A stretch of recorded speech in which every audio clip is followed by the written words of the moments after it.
Hello students, myself Dr. A.J. Singh, G&R Institute of Management and Technology, Bulandshahr, and now the topic for discussion today is cell surface receptor. So we will discuss about cell surface receptor. So it is very important portion in the cytology and mostly convenient for the students that are appearing in medicinal competitive exams. Further, all of those students which are pursuing their BSc graduations in biology streams. So, in the portion of cytology and super specialization in the immunology and cytogenetics also, cell surface receptor is a topic that is very important for the student. They are studying about the cytology in the era of biology and their co-disciplinary branches. तो आज हम cell surface receptor के बारे में पढ़ेंगे और जानने की कोशिश करेंगे कि cell surface receptor cell transduction के लिए सेल सरफेस पे प्रेजेंट होते हुए किस तरीके से अंदर एंट्री करते हैं और इससे किस तरीके से इंफॉर्मेशंस का मॉलिक्यूल्स, आयन चैनल्स और जी प्रोटीन रिसेप्टर्स के थ्रू एक्सचेंज होता है, आदान प्रदान होता है, किस तरीके से सेल सरफेस के अंदर एंट्री होती है और बाहर एग्जिट करते हुए इंफॉर्मेशन बाहर जाती है। तो ये इम्पोर्टेंट टॉपिक तो है ही, साथ के साथ जो कॉम्पिटिटिव एग्जाम्स होते हैं उसमें भी इससे रिलेटेड कुछ एस्पेक्ट्स रिलेटेड क्वेश्चंस पूछ लिए जाते हैं, जो जनरली क्वेश्चन पूछे जाते हैं नीट के एग्जाम्स में और यूनिवर्सिटीज एग्जाम्स में भी एक एक या दो नंबर के शॉर्ट क्वेश्चंस इस टॉपिक से बन जाते हैं। तो जानने की कोशिश करेंगे सेल सरफेस रिसेप्टर के बारे में। तो इसका प्राइमरी जनरली इंट्रोडक्शन देखें तो सेल सरफेस रिसेप्टर्स जो हैं वो मेम्ब्रेन रिसेप्टर्स हैं। जनरली पहले हमें पता होना चाहिए कि जो रिसेप्टर्स हैं, तो रिसेप्टर्स नाम से ही पता पड़ रहा है कि किसी चीज को रिसीव करने वाले हैं। अब किसी चीज यानी किसको रिसेप्ट करने वाले, किसको रिसीव करेंगे, तो जो रिसीव करने का प्रोसेस है वो आयंस के थ्रू हो सकता है, मॉलिक्यूलर स्ट्रक्चर हो सकती है, कोई प्रोटीन मॉलिक्यूल हो सकता है या किसी भी टाइप का कोई मॉलिक्यूलर स्ट्रक्चर, एटॉमिक तो नहीं लेकिन मॉलिक्यूलर स्ट्रक्चर अंदर एंट्री करेगा या अंदर से बाहर एग्जिट करेगा। तो जो एक खास तरीके के चैनल्स बने होते हैं, एक पॉइंट्स होते हैं, स्पेसिफिक डोमेन्स होते हैं जिसके थ्रू कोई भी आयनिक मटेरियल है या मॉलिक्यूल है वो सेल सरफेस के अंदर एंट्री करता है, एंट्री करेगा और बाहर एग्जिट करने का भी सेम प्रोसेस होता है। तो रिवर्स प्रोसेस इसमें यूज करते हुए एंट्री और एग्जिट दोनों होती हैं। तो ये सेल के ऊपर लगा हुआ होता है, यानी जो सेल होती है हमारी कोशिका उसके बाहर की तरफ जो हमारी मेम्ब्रेन है, क्योंकि जैसे हम जानते हैं कि सैंडविच मॉडल जो होता है उसके अकॉर्डिंग ट्राई लेयर्स होती है, तो सेल मेम्ब्रेन हमारी ट्राई फॉस्फोरेट लेयर से बनी हुई होती है जिसमें लिपिड्स है और प्रोटीन कंटेंट है। तो यहाँ पे लिपिड्स के बीच में जो प्रोटीन कंटेंट्स है उसी के बीच में ये रिसेप्टर्स हैं जो अपने आप में प्रोटीनस स्ट्रक्चर होती हैं जिसमें लिपिड कंटेंट भी होता है। तो इसकी वजह से हाइड्रोफोबिक और हाइड्रोफिलिक कंडीशंस होती है। इन दोनों प्रॉपर्टीज का यूज करते हुए कुछ माइक्रो मिली सेकेंड्स के लिए ये हमारा रिसेप्टर जो है वो ओपन होता है और क्लोज होता है, जिसकी वजह से जो रिक्वायर्ड अमाउंट्स के जो मॉलिक्यूल्स हैं या कोई मान लीजिए कंपाउंड मटेरियल्स है वो अंदर एंट्री करेगा और बाहर की तरफ एग्जिट करेगा। तो इसको हम जानते हैं मेम्ब्रेन रिसेप्टर्स के रूप में। या तो आ सकता है सेल सरफेस रिसेप्टर्स क्या है। सेल सरफेस रिसेप्टर्स के साथ साथ वो अगर पूछ ले कि मेम्ब्रेन रिसेप्टर्स, तो वो एक ही बात है, या तो सेल सरफेस रिसेप्टर आप बोल दीजिए, सेल सरफेस रिसेप्टर या मेम्ब्रेन रिसेप्टर। इसी के साथ साथ इसे ट्रांस मेम्ब्रेन रिसेप्टर्स भी कहते हैं। तो तीनों सिनोनिम वर्ड हैं, यानी तीनों को एक ही नाम से हम जानेंगे। सेल के ऊपर ये बाउंड होते हैं तो इसको सेल से ही कोरिलेट करके हम स्टडी करते हैं। तो ये इस टाइप के रिसेप्टर्स हैं, इस टाइप के एक पैकेट्स हम बोल सकते हैं जो एम्बेडेड यानी धसे हुए रहते हैं प्लाज्मा मेम्ब्रेन में। जो सेल्स है उस सेल्स की प्लाज्मा मेम्ब्रेन में एक तरीके से धसे हुए पाए जाते हैं। मान लीजिए आप इमेज कर लीजिए कि इस तरीके से आप सपोज इमेजिन किए कि ये सेल है और सेल के चारों तरफ सराउंडिंग इसके इस तरीके की एक बाउंड्रीज हम मान सकते हैं ये है।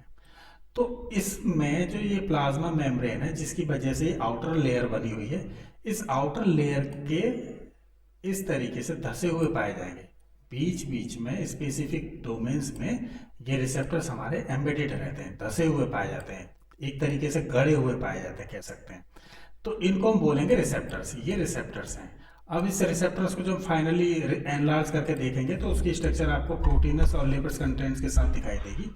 तो ये ऐसे मान लीजिए जैसे इस तरीके से रिसेप्टर्स हमारे होते हैं, इसमें लिपिड और प्रोटीन कंटेंट होता है। तो इसमें क्या होगा, जैसे मान लीजिए कोई हमारा मॉलिक्यूल है, ये किसी इस तरीके की कोई कंपाउंड कॉन्स्टिट्यूएंट स्ट्रक्चर है, तो वो इसके अंदर आना चाहती है। जैसे ये मॉलिक्यूल इसके अंदर एंट्री करना चाहता है और यहाँ पे सराउंडिंग्स है, इसकी बाउंड्रीज है, और इस बाउंड्रीज को पार करके ही ये मॉलिक्यूल सेल के अंदर एंट्री कर सकता है। तो ये मॉलिक्यूल इस तरीके से रिसेप्टर्स के ऊपर आकर के अटैच होने की कोशिश करेगा। यहाँ पे जी प्रोटीन होती है, जी ग्लोबुलर प्रोटीन होती है, ये प्रोटीन इसको बाइंड करेगी और बाइंड करने के साथ में इस तरीके से ये जो हमारा चैनल है, जिसे हम आयन चैनल रिसेप्टर्स भी बोलते हैं, और इस तरीके से 3 टाइप्स के रिसेप्टर्स हैं जिसे हम आगे चल के स्टडी करेंगे। तो जनरली हम यहाँ पे देख लेते हैं कि इस तरीके से मॉलिक्यूल है, वो रिसेप्टर के ऊपर इस तरीके से यहाँ पे लगा हुआ है। अब ये रिसेप्टर्स कुछ मिली सेकेंड्स के लिए खुलेगा। तो उसमें क्या होगा, इसके ये जो 2 पार्ट्स हैं, ये दोनों पार्ट्स अलग अलग हो जाएंगे, सेपरेट हो जाएंगे। तो अलग अलग होने का मतलब है कि इस तरीके से ये ओपन हो जाएंगे।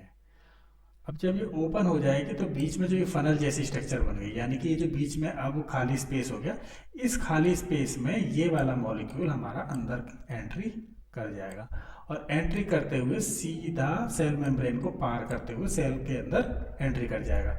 तो इसका मतलब अगर कोई भी मॉलिक्यूल है, कोई भी ऐसी मॉलिक्यूलर स्ट्रक्चर है, वो सेल के अंदर अगर एंट्री करना चाहता है तो उसे सेल सरफेस रिसेप्टर से होके आना पड़ेगा।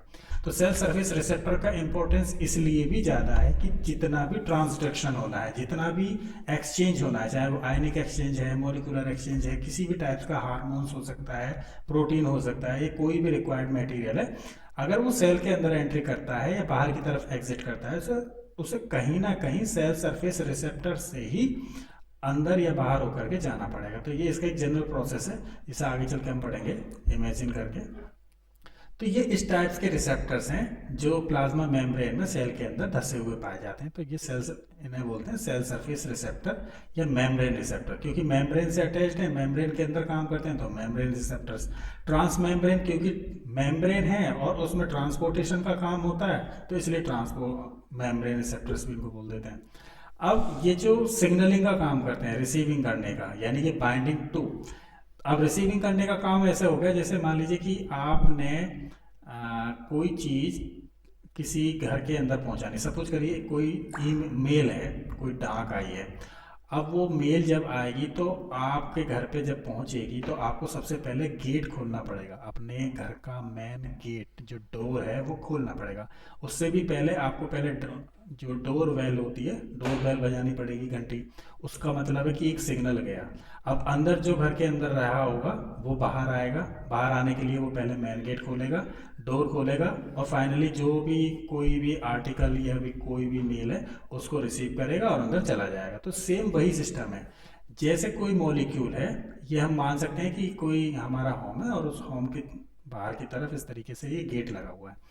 जब डोरबेल बजाने का मतलब है कि जी प्रोटीन के साथ बाइंडिंग करना, एक सिग्नल देना, जिस सिग्नल के थ्रू जो हमारा सेल सरफेस रिसेप्टर है वो कुछ मिली सेकेंड्स के लिए ओपन होगा।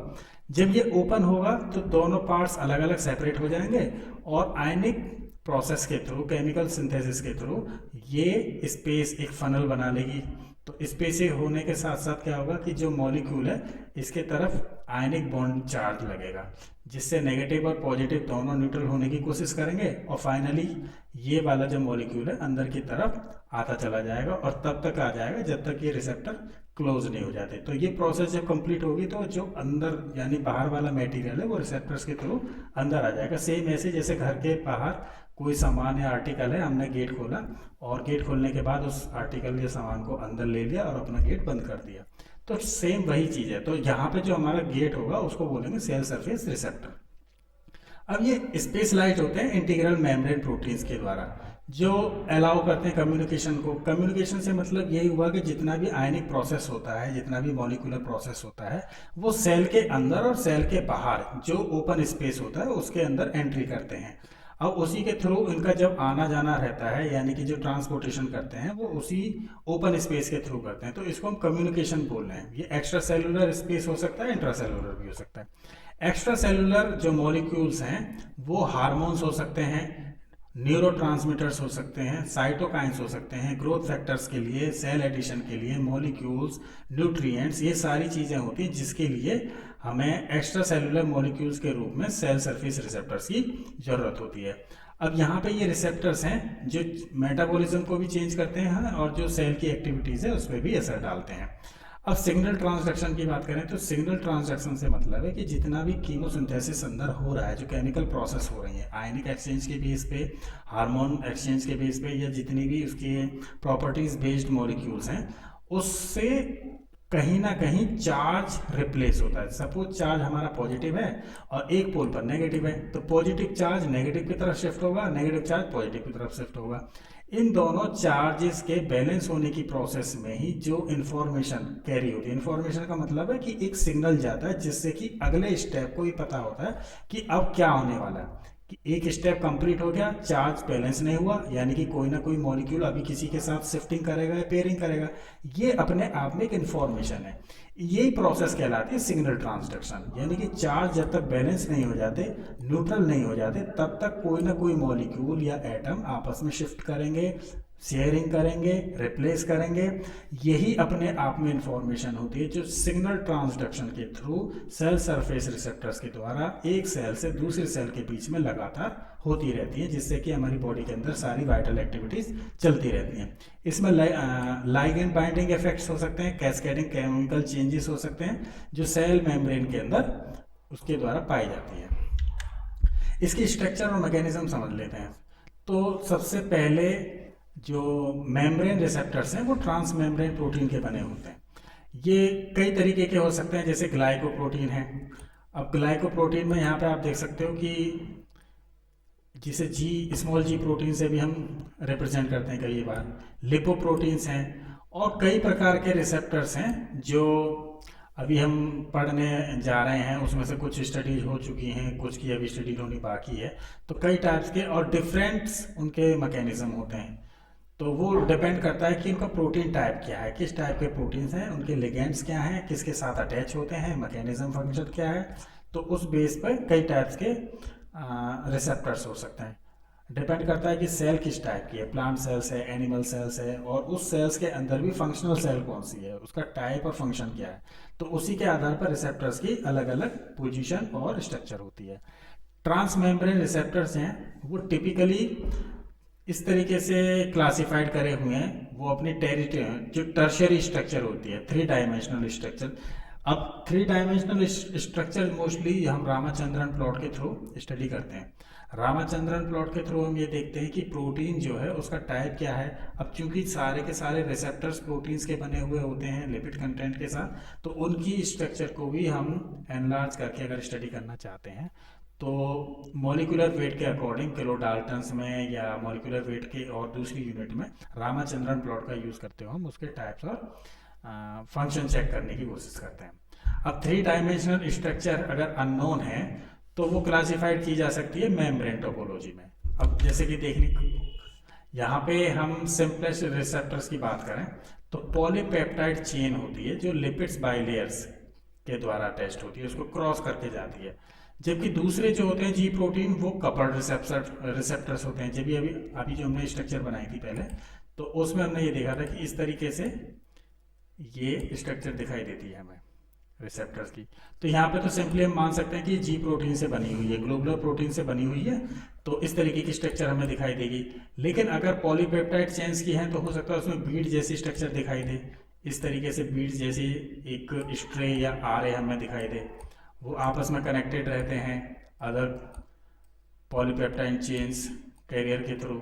अब यहाँ पे इनका वही फंक्शन है कि इस तरीके से बीच में ये ब्रेक होगा, उसके बाद में दोबारा से कंजॉइंट होगा, यानी ओपन और क्लोज, ओपन और क्लोज, ओपन और क्लोज। तो यहाँ से कोई भी मॉलिक्यूल जो होगा वो अंदर की तरफ एंट्री करेगा, और जैसे ये पॉलीपेप्टाइड चेन दोबारा से बनेगी तो ये दोबारा से जो बैरियर है वो दोबारा से बन जाएगा। इस तरीके से ऊपर वाला जो मॉलिक्यूल है वो सेल सरफेस रिसेप्टर्स के द्वारा सेल के अंदर एंट्री कर जाएगा। तो जी प्रोटीन्स के बने होते हैं और पॉलीपेप्टाइड चेन्स के बने होते हैं, और कई बार अलग अलग मॉलिक्यूलर या प्रोटीनस स्ट्रक्चर हो सकती है रिसेप्टर्स की। जो सेल मेम्ब्रेन है वो कई टाइप्स के मेम्ब्रेन रिसेप्टर्स के द्वारा बने होते हैं, उसमें पाए जाते हैं, जिसमें सरफेस डिस्ट्रीब्यूशन का सबसे बड़ा रोल है। अब जैसे सिंगल रिसेप्टर्स है, ये सबसे पहले डिस्ट्रीब्यूटेड होती है अलग अलग तरीके की मेम्ब्रेन पोजीशंस पे। जैसे कि हमें देखना होगा कि सेल की टाइप कौन सी है, क्या ये फैट सेल्स है, क्या ये कोई इंटरनल ऑर्गन्स की सेल है, स्किन सेल्स है, जेनेरिक सेल्स है या सोमाइट सेल्स है। तो उसके टाइप्स पे डिपेंड करती है कि उसका जो रिसेप्टर है, तो रिसेप्टर किस चीज़ को रिसेप्ट करने के लिए फेवरेबल है या एक्लिमेटाइज्ड है। फॉर एग्जांपल अगर वो आयनिक एक्सचेंज के बेसिस पे बना है, तो आयनिक एक्सचेंज का मतलब है कि वो इंटरनल ऑर्गन्स की कोई सेल रही होगी या इंटरनल मॉलिक्यूलर स्ट्रक्चर की कोई पोजीशन रही होगी। जितने भी हमारे इंटरनल ऑर्गन्स रहते हैं तो उनकी जो सेल्स हैं उसके ऊपर जो सेल रिसेप्टर्स पाए जाएंगे वो सेल सरफेस रिसेप्टर्स होंगे आयनिक पोजीशंस को कैच करने के लिए, आयनिक मॉलिक्यूल्स को चेंज करने के लिए, कैच करने के लिए। और अगर मान लीजिए स्किन पोजीशन है, तो स्किन पोजीशन पे स्किन सेल्स जो होंगी तो उनका सबसे ज़्यादा इम्पोर्टेंट रोल होगा ऑक्सीजन, नाइट्रोजन, इस तरीके के जो फ्री मॉलिक्यूल्स होंगे उनको अंदर एंटर कराने के लिए, या अंदर से कोई एक्सक्रीटरी मटेरियल है तो वो गैसेस फॉर्म में, गैस की फॉर्म में बाहर निकलेगा या वाटर फॉर्म में बाहर निकलेगा।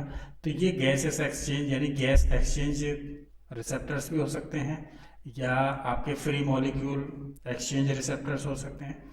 तो डिपेंड करता है कि सेल कौन सी है, उसकी रिसेप्ट करने की कैपेसिटी क्या है, और वो इंटरनल ऑर्गन्स की है, आउटर मेम्ब्रेन्स की है, तो उसमें जो एक्सचेंज मटेरियल है वो किस कंडीशन का है, लिक्विड है, गैस है, सॉलिड है, प्लाज्मा है, या जिस भी कंडीशन में, तो उसी हिसाब से सेल सरफेस रिसेप्टर अपने आप को एडजस्ट करती है, एक्लिमेटाइज होती है और वर्क फंक्शन करती है। तो मोस्टली जो रिसेप्टर्स होते हैं वो क्लस्टर्ड फॉर्म में होते हैं। क्लस्टर्ड फॉर्म का मतलब है एक गुच्छे के रूप में कई सारे एक साथ इकट्ठे आपको पाए जाएंगे, और मल्टीपल होने के साथ साथ वो एक साथ वर्क करते हैं, इस तरीके से आप मिलेंगे। ये जैसे मान लीजिए हमने कोई अपनी ये प्लाज्मा मेम्ब्रेन हमने दिखाई, तो प्लाज्मा मेम्ब्रेन के कंटेंट में इस तरीके से कंज्यूएंट फॉर्म में सेल सरफेस रिसेप्टर हमें मिल सकते हैं। तो फाइनली क्या होता है, कोई भी हमारी मॉलिक्यूलर स्ट्रक्चर है या आयनिक स्ट्रक्चर है वो इसके अंदर एंट्री करेगी, ये कुछ मिली सेकेंड्स के लिए खोलेंगे, ओपन हो जाएंगे, और ओपन होने के बाद ये मॉलिक्यूल सेल सरफेस रिसेप्टर के थ्रू प्लाज्मा मेम्ब्रेन को पार करते हुए सेल के अंदर एंट्री कर जाएगा। तो अब ये यहाँ पे देखना जरूरी है कि इवनली डिस्ट्रीब्यूटेड होते हैं। इसका मतलब ये है कि जितने नैनोमीटर की दूरी पर ये सेल सरफेस है, सपोज मानिए ये 2 नैनोमीटर पे है, सपोज 2 नैनोमीटर की डिस्टेंस पे ये 2 रिसेप्टर्स यहाँ पे अटैच्ड हैं इस तरीके से, तो सेम इतनी ही दूरी तीसरे रिसेप्टर्स की होगी, और सेम इतनी ही दूरी 2 नैनोमीटर के बाद में चौथे रिसेप्टर की होगी। तो इसका मतलब इवनली और इक्वली डिस्ट्रीब्यूटेड होते हैं। ऐसा नहीं है कि एक रिसेप्टर इधर है, यानी कि 2 रिसेप्टर्स के बीच में जो दूरी है वो अलग है, और अगर रैंडमली किसी और 2 रिसेप्टर्स को ले लें, उन दोनों के बीच की दूरी को नापें तो वो कुछ और है। तो इवनली और इक्वली डिस्ट्रीब्यूटेड होते हैं। अब इसका मैकेनिज्म देखते हैं। 2 मॉडल्स हैं जो प्रपोज किए गए हैं एक्सप्लेन करने के लिए कि ट्रांस मेम्ब्रेन रिसेप्टर्स किस तरीके से फंक्शन हैं, जो इनका मैकेनिज्म है वो एक्शन काम करता है। अब जैसे डाइमेराइजेशन है, डाइमेराइजेशन जो एक मॉडल है वो सजेस्ट करता है कि जो लाइगेंड बाइंडिंग है, लाइगेंड को यहाँ पे सिंपली हम रिसेप्टर्स ही बोलते हैं, रिसेप्टर्स का एक केमिकल फॉर्म है। तो लाइगेंड बाइंडिंग कैसी है, रिसेप्टर्स एग्जिस्ट करते हैं मोनोमेरिक फॉर्म में, यानी कि सिंपल फॉर्म में है, या डाइमेरिक है, डाइमेरिक एक अलग कंडीशन हो जाएगी, मोनोमेरिक यानी कि सिंपल आर स्ट्रक्चर है। तो जब बाइंडिंग होती है, यानी कि जब सेल सरफेस रिसेप्टर्स पे प्रोटीन स्ट्रक्चर्स के बीच में बाइंडिंग होती है, तो जो मोनोमर्स हैं वो एक्टिव डाइमर्स के साथ बाइंड होने का काम करते हैं, जिसकी वजह से जो हमारा रिसीविंग मटेरियल है अंदर की तरफ पुश होता है, यानी कि चार्ज डिसबैलेंस होने की वजह से वो बैलेंस करने की तरफ अंदर की तरफ पुश होता है। एक आयनिक चार्ज लगता है, एक प्रेशर लगता है उसके ऊपर, जिसकी वजह से कोई भी हमारा रिसीविंग मटेरियल है वो अंदर की तरफ आना स्टार्ट करेगा, और तब तक आएगा जब तक उसका सिग्नल आना बंद ना हो जाए, और फाइनली प्लाज्मा मेम्ब्रेन में एंट्री करने के बाद में सेल सरफेस रिसेप्टर क्लोज हो जाएगा और प्रोसेस कंप्लीट हो जाएगी। एक है इसमें रोटेशन। रोटेशन का मतलब है कि जो लाइगेंड बाइंडिंग है वो एक्स्ट्रा सेलुलर पार्ट के रिसेप्टर्स में इंड्यूस कराती है, यानी रोटेशनल है, कन्फर्मेशनल चेंजेस होते हैं इसमें रिसेप्टर्स के ट्रांसमेम्ब्रेन हेलिसिस में। फॉर एग्जांपल, जैसे रोटेशन का मतलब है कि अगर सपोज हमारे पास कोई रिसेप्टर्स है, अब हम यहाँ पे वही कंडीशन अप्लाई करते हैं कि ये मान लीजिए हमारा रिसेप्टर्स है। अब इस रिसेप्टर्स में क्या होगा कि रोटेशन होगा, ये वाला इस पे चला जाए और ये वाला पार्ट इस तरफ आ जाए, यानी कि अब इसकी दो कंडीशन हो सकती है, एक क्लॉकवाइज हो सकती है, एक एंटी क्लॉकवाइज हो सकती है। तो हर बार क्योंकि ये जी प्रोटीन से मिलकर बने हुए हैं तो इसके साथ कुछ ना कुछ लाइगेंड्स के रूप में मॉलिक्यूल अटैच्ड होंगे। अब जब ये अटैच्ड होंगे तो इस पे अटैच्ड मॉलिक्यूल शिफ्ट हो जाएगा इस वाले पोल पर, यानी कि ये इस तरीके से टर्न होकर के लेफ्ट वाले पोल्स पे आ जाएगा। जो लेफ्ट वाला पोल है वो टर्न होकर के राइट पोल पे चला जाएगा। इसका मतलब कि जो इससे अटैच्ड मॉलिक्यूल है वो राइट प्लेस में शिफ्ट हो गया, और जो राइट वाला मॉलिक्यूल था वो लेफ्ट में शिफ्ट हो गया। और आयनिक चेंज डिसबैलेंस होने की वजह से वो आयनिक चार्ज खत्म होने पे हर बार मॉलिक्यूल्स को शिफ्ट कराएगा पोल पे, और उसके बाद में दूसरे मॉलिक्यूल को कैप्चर करेगा, और फिर दोबारा ये रोटेशन स्टेट चलती रहेगी। तो एक तो ओपन और क्लोज वाला है, दूसरा रोटेशन का है। रोटेशनरी पीरियड में रिसेप्टर्स हैं वो इंट्रासेलुलर साइड पे हो सकते हैं और एक्स्ट्रा सेलुलर पे। मोस्टली ये इंट्रासेलुलर साइड्स पे होते हैं और प्रोटीन लाइगेंड्स के थ्रू मॉलिक्यूल्स को कैप्चर करते हैं और पोल शिफ्टिंग करते हुए एक जगह से दूसरी जगह पहुंचाने का काम करते हैं। अब यहाँ पे डोमेन्स होते हैं। डोमेन्स यानी कि एक स्पेसिफिक पार्ट है जिसमें प्लाज्मा मेम्ब्रेन के थ्रू ये तीन पार्ट्स में डिवाइडेड होता है, यानी कि एक खास तरीके के तीन ऐसी पोजीशंस हैं। डोमेन से मतलब पोजीशन समझ लिए, तीन ऐसी पोजीशंस हैं जो फाइनली हमें बताने का काम करती है कि किस तरीके से एक्स्ट्रा सेलुलर मटेरियल सेल के अंदर एंट्री करता है, या अंदर का जो मटेरियल है वो किस तरीके से रिवर्स होते हुए दोबारा सेल से बाहर जाता है। अब यहाँ पे तीन पार्ट्स हैं। एक्स्ट्रा सेलुलर डोमेन की हम बात कर रहे हैं जो सेल के बाहर की तरफ है। अब यहाँ पे हम देखें कि तीन पॉइंट्स हैं। ई से मतलब एक्स्ट्रा सेलुलर स्पेस, पी से प्लाज्मा मेम्ब्रेन और आई से इंट्रासेलुलर स्पेस। ई वाली जो पोर्शन है वो रेड कलर में यहाँ इमेज में दिखाई गई है, आप देख सकते हो। पी जो कि ग्रीन कलर में है, यहाँ पे साफ दिखाई दे रहा है, और जो आई इंट्रासेलुलर स्पेस है वो यहाँ पे येलो स्पेस में हमें दिखाई दे रहा है।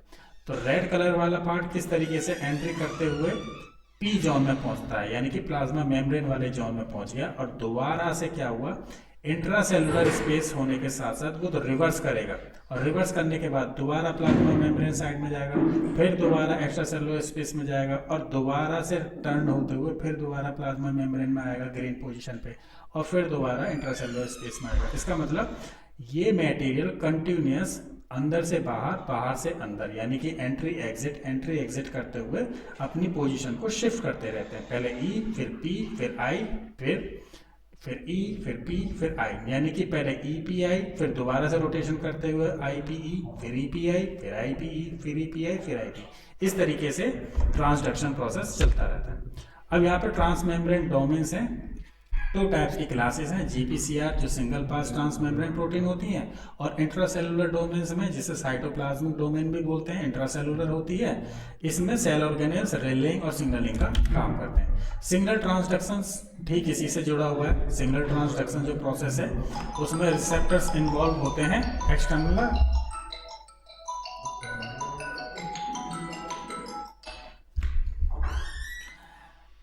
Internal reactions, intracellular response triggered होती है। इसमें सिग्नल ट्रांसडक्शन है वो चार पार्ट्स में डिवाइडेड होता है। एक एक्स्ट्रा सेलुलर सिग्नलिंग मॉलिक्यूल्स है। एक्स्ट्रा सेलुलर सिग्नलिंग मॉलिक्यूल जो होते हैं वो सेल के द्वारा ही प्रोड्यूस होते हैं और ट्रेवल करते हुए अपने नेबरिंग सेल जो पास की सेल्स होती है उसके पास जाने का काम करते हैं। यहाँ पे 3-4 चीज़ें हम जनरली जल्दी से समझ लेते हैं। एक तो रिसेप्टर प्रोटीन्स होती है, ऐसे प्रोटीन जो रिसेप्ट करने का काम करते हैं, बाइंड करने का काम करते हैं, सेल सरफेस रिसेप्टर्स पे जुड़े होते हैं। दूसरा इंट्रासेलुलर सिग्नलिंग प्रोटीन्स हैं जो सेल के अंदर हैं और सिग्नलिंग यानी कि कम्युनिकेट करते हुए प्रोटीन के साथ मॉलिक्यूल को अटैच करते हैं और डिटैच करते हैं। टारगेट प्रोटीन होती हैं जो स्पेसिफिक टारगेट साइट पे जा करके मॉलिक्यूल को अटैच और डिटैच करने का काम करती हैं। यहाँ पे कन्फर्मेशन भी होता है। टारगेट प्रोटीन जो होती है वो सिग्नलिंग पाथवे को फॉलो करती हैं और जो सेल का बिहेवियर होता है उसमें चेंजिंग भी देखने को मिलता है। अब यहाँ पे एक इमेज यहाँ पे दिखाई हुई है इंट्रासेलुलर रेस्पॉन्स के रूप में। इस तरीके से जैसे मैं पहले से आपको बताता आ रहा था, एक्स्ट्रा सेलुलर फ्लूइड है, यहाँ पे एक्स सेलुलर फ्लूइड है, उसमें से कोई भी अगर अंदर एंट्री करेगा तो किस तरीके से करेगा। ये सेल मेम्ब्रेन है प्लाज्मा मेम्ब्रेन के रूप में, यहाँ से एंट्री किया और यहाँ पे एग्जिट हो गया। तो दूसरे पॉइंट पे आप देख सकते हो ये वाला मटेरियल यहाँ से अटैच हो गया और अंदर जा करके इंट्रासेलुलर रेस्पॉन्स के साथ बाहर निकल गया। इसी तरीके से मेम्ब्रेन रिसेप्टर्स हैं।